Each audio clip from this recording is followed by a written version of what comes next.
लीजिए सुनिए Anton Chekhov की लिखी कहानी ग्रीशा, मेरी यानी समीर गोस्वामी की आवाज में।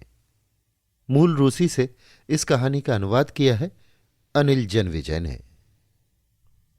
2 साल और 7 महीने पहले पैदा हुआ ग्रीशा नाम का एक छोटा और मोटा सा लड़का अपनी आया के साथ बाहर गली में घूम रहा है।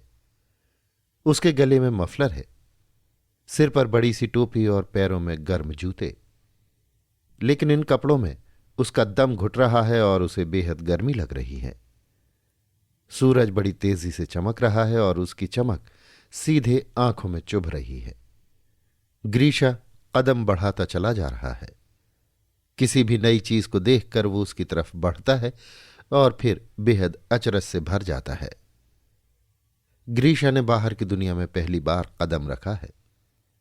अभी तक उसकी दुनिया सिर्फ 4 कोनों वाले एक कमरे तक ही सीमित थी, जहां एक कोने में उसका खटोला पड़ा है और दूसरे कोने में उसकी आया का संदूक। तीसरे कोने में एक कुर्सी रखी हुई है और चौथे कोने में एक लैंप चला करता है। उसके खटोले के नीचे से टूटे हाथों वाली एक गुड़िया झलक रही थी। वहीं कोने में खटोले के नीचे एक फटा हुआ ढोलनुमा खिलौना पड़ा हुआ है। आया के संदूक के पीछे भी तरह तरह की चीजें पड़ी हुई हैं, जैसे धागे की एक रील, कुछ उल्टे सीधे कागज, एक ढक्कन रहित डिब्बा और एक टूटा हुआ जोकर खिलौना। ग्रीशा की दुनिया भी बेहद छोटी है। वो सिर्फ अपनी मां, अपनी आया और अपनी बिल्ली को ही जानता है। मां उसे गुड़िया जैसी लगती है और बिल्ली मां के फर के कोट जैसी। लेकिन मां के कोट में ना तो दुम ही है और ना आंखें ही। ग्रीशा के कमरे का एक दरवाजा भोजन कक्ष में खुलता है। इस कमरे में ग्रीशा की ऊंची सी कुर्सी रखी हुई है और कमरे की दीवार पर एक घड़ी लगी हुई है, जिसका पेंडुलम हर समय हिलता रहता है। कभी कभी ये घड़ी घंटे भी बजाती है। भोजन कक्ष के बराबर वाला कमरा बैठक के रूप में इस्तेमाल किया जाता है, जिसमें लाल रंग की आराम कुर्सियां पड़ी हुई हैं। बैठक के बिछे कालीन पर एक गहरा दाग दिखाई पड़ता है, जिसके लिए ग्रीशा को आज भी डांटा जाता है। बैठक के बाद घर का एक और कमरा है, जिसमें ग्रीशा को घुसना मना है। उस कमरे में अक्सर पापा आते जाते दिखाई पड़ते हैं। पापा ग्रीशा के लिए एक पहेली ही है। उसकी मां और आया तो उसको कपड़े पहनाती हैं, खाना खिलाती हैं, उसको सुलाती हैं। लेकिन ये पापा किस लिए होते हैं, ये ग्रीशा को मालूम नहीं है। ग्रीशा के लिए एक और पहेली है, उसकी मौसी। वही मौसी जिसने उसे वो ढोल उपहार में दिया था, जो अब उसके खटोले के नीचे फटा हुआ पड़ा है। ये मौसी कभी दिखाई देती हैं, कभी लापता हो जाती हैं। आखिर गायब कहां हो जाती हैं? ग्रीशा पलंग के नीचे, संदूक के पीछे और सोफे के नीचे झांक कर देख चुका है, लेकिन मौसी उसे कहीं नहीं मिली। इस नई दुनिया में जहां सूरज की धूप आंखों को चुभ रही है, इतनी ज्यादा माएं और मौसियां हैं कि पता नहीं वो किसकी गोद में जाए। मगर सबसे अजीब हैं घोड़े। ग्रीशा उनकी लंबी लंबी टांगों को देख रहा है और कुछ समझ नहीं पा रहा। वो आया की ओर देखता है कि शायद वो उसे कुछ बताएगी, लेकिन आया भी चुप है। अचानक कदमों की भारी और डरावनी आवाज सुनाई पड़ती है। सड़क पर लाल चेहरे वाली सिपाहियों का एक दस्ता दिखाई देता है, जो धीरे धीरे उसकी ओर बढ़ रहा है। सिपाहियों के हाथों में तौलिए हैं, वे शायद नहाकर लौटे हैं। ग्रीशा उन्हें देखकर डर गया और कांपने लगा। उसने आया की तरफ सवालिया निगाहों से देखा, कहीं कोई खतरा तो नहीं है। लेकिन आया नहीं डरी थी। ग्रीशा ने सिपाहियों को आंखों ही आंखों में विदा किया और उन्हीं की तरह कदम ताल करने लगा। सड़क के उस पार लंबी थूथनों वाली कुछ बिल्लियां इधर उधर भाग रही हैं। उनकी जबानें बाहर निकली हुई हैं और पूंछें ऊपर की तरफ खड़ी हुई हैं। ग्रीशा सोचता है कि उसे भी भागना चाहिए और वो बिल्लियों के पीछे पीछे बढ़ने लगता है। रुको ग्रीशा, रुको! तभी आया ने चीख कर कहा और उसे कंधों पर से पकड़ लिया। कहां जा रहे हो? बड़ी शरारत करते हो। वहीं सड़क पर एक औरत टोकरी में संतरे लेकर बैठी हुई थी। उसके पास से गुजरती हुई ग्रीशा ने चुपचाप एक संतरा उठा लिया। ये क्या बदतमीजी है? आया ने चिल्लाकर कहा और संतरा उसे छीन लिया। तुमने ये संतरा क्यों उठाया? तभी ग्रीशा की नजर कांच के एक टुकड़े पर पड़ी जो जलती हुई मोमबत्ती की तरह चमक रहा था। वो उस कांच को भी उठाना चाहता था, मगर डर रहा था कि उसे फिर डांट पड़ सकती है। नमस्कार बहन जी।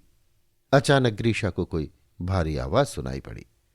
उसने देखा कि भारी डील डॉल वाला एक आदमी उनकी तरफ आ रहा था, जिसके कोट के बटन चमक रहे थे। उस आदमी ने पास आकर आया से हाथ मिलाया और वहीं खड़ा होकर उससे बातें करने लगा। ग्रीशा की खुशी का कोई पारावार नहीं था। सूरज की धूप, बग्घियों का शोर, घोड़ों की दौड़ने की आवाजें और चमकदार बटन, ये सब देखकर वो बेहद खुश था। ये सब दृश्य ग्रीशा के लिए नए थे और उसका मन खुशी से भर गया था। वो जोर जोर से हंसने लगा था। चलो चलो, उस चमकदार बटन वाले आदमी के कोट का एक पल्ला पकड़कर ग्रीशा चिल्लाया। कहां चलें? उस आदमी ने पूछा। चल लो, ग्रीशा ने फिर जोर से कहा। वो कहना चाहता था कि कितना अच्छा हो अगर हम अपने साथ मां, पापा और बिल्ली को भी ले लें, मगर वो अभी अच्छी तरह से बोलना नहीं जानता था। कुछ देर बाद आया ग्रीशा को लेकर गली से एक इमारत के अहाते में मुड़ी। अहाते में बर्फ अभी भी पड़ी हुई थी। चमकदार बटनों वाला वो आदमी भी उनके पीछे पीछे चल रहा था। बर्फ के ढेरों और अहाते में जमा हो गए पानी के चहबच्चों को बड़े ध्यान से पार करते हुए वे इमारत की गंदी और अंधेरी सीढ़ियों पर चढ़कर ऊपर एक कमरे में पहुंच गए। कमरे में धुआं भरा हुआ था। कोई चीज तली जा रही थी। ग्रीशा ने देखा कि अंगीठी के पास खड़ी एक औरत टिक्के बना रही है। ग्रीशा की आया ने उस रसोईदारिन का अभिवादन किया, फिर पास ही पड़ी बेंच पर बैठ गई। दोनों औरतें कुछ बातचीत करने लगीं। गर्म कपड़ों से लदी ग्रीशा को गर्मी लगने लगी। उसने अपने आसपास देखा और सोचा कि इतनी गर्मी क्यों है।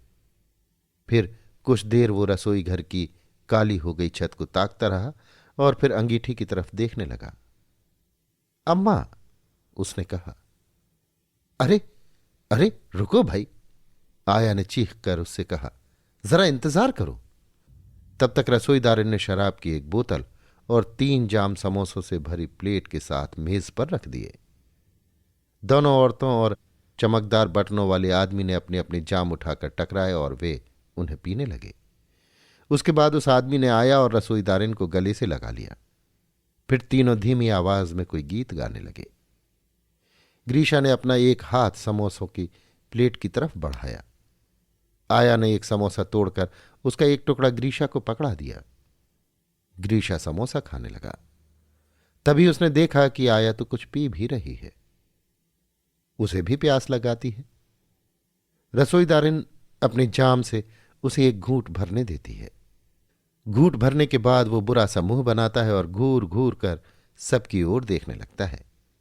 फिर वो धीरे से खांसता है और जोर जोर से अपने हाथ हिलाने लगता है। रसोईदारिन उसे देखकर हंसने लगती है। वापस अपने घर लौटकर ग्रीशा अपनी मां को, दीवारों को और अपने खटोले को ये बताने लगता है कि वो आज कहां कहां गया था और उसने क्या क्या देखा। इसके लिए वो सिर्फ अपनी जबान का ही इस्तेमाल नहीं करता, बल्कि अपने चेहरे के भावों और हाथों का भी इस्तेमाल करता है। वो दिखाता है कि सूरज कैसे चमक रहा था, घोड़े कैसे भाग रहे थे, अंगीठी कैसे जल रही थी और रसोईदारिन कैसे पी रही थी। फिर शाम को उसे नींद नहीं आती। लाल चेहरे वाले सिपाही, बड़ी बड़ी बिल्लियां, घोड़े, कांच का वो चमकता हुआ टुकड़ा, संतरे वाली औरत, संतरों की टोकरी, चमकदार बटन, ये सभी चीजें उसके दिमाग में चक्कर काट रही हैं। वो करवटें बदलने लगता है और अपने खटोले पर ही एक कोने से दूसरे कोने की ओर लुढ़कने लगता है और आखिरकार अपनी उत्तेजना बर्दाश्त न कर पाने के कारण रोने लगता है। अरे तुझे तो बुखार है, मां उसके माथे को छूकर कहती है। ये बुखार कैसे हो गया? अंगीठी। ग्रीशा रो रहा है और चीख रहा है। जा जा अंगीठी, भाग। शायद इसने आज जरूरत से ज्यादा खा लिया है, मां सोचती है, और ग्रीशा को, जो नए दृश्यों के प्रभाव से उत्तेजित था, दवा पिलाने लगती है। अभी आप सुन रहे थे अंतोन चेखव की लिखी कहानी ग्रीशा, मेरी यानी समीर गोस्वामी की आवाज में। मूल रूसी से इस कहानी का अनुवाद किया था अनिल जनविजय ने।